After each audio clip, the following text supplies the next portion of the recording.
बिस्मिल्लाहिर्रहमानिर्रहीम। सैयद ज़हीर अल हसन शाह साहब के वालिद सैयद असगर अली शाह साहब जब 1950 में हज करने के लिए गए, जब आप खाना काबा के दरवाज़े के सामने से गुज़रे तो दरवाज़ा खुल गया और आप अंदर जाकर नवाफ़िल अदा किए। जब आप नवाफ़िल अदा करके फ़ारिग हुए और बाहर निकले तो काबा शरीफ का दरबान वहाँ मौजूद थे। दरबान ने कहा कि खाना काबा शरीफ का दरवाज़ा को हमने ताला लगाया हुआ था, आपने ताला तोड़कर अंदर गए हैं।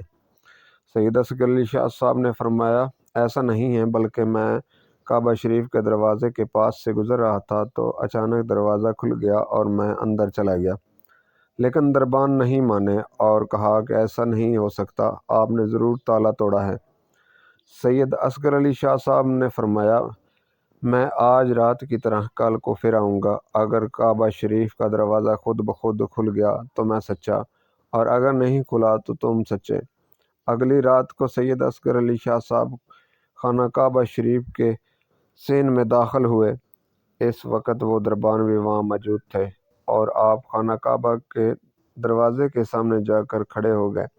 पहले तो ताला खुल गया, फिर दरवाज़े को ऐसे जैसा किसी ने दरवाज़ा खोल दिया हो। दरवाज़ा खुल गया, ये देखकर दरबान ने कहा, आप सच्चे हो, और ये कहकर चल पड़े कि अब आप जाने और खुदा जाने, हम जा रहे हैं। ये है शान सैयद असगर अली शाह साहब और इनके फर्जंद सैयद ज़हीर अल हसन शाह साहब की, जो नामूस रिसालत के लिए हर वक्त तैयार रहते हैं।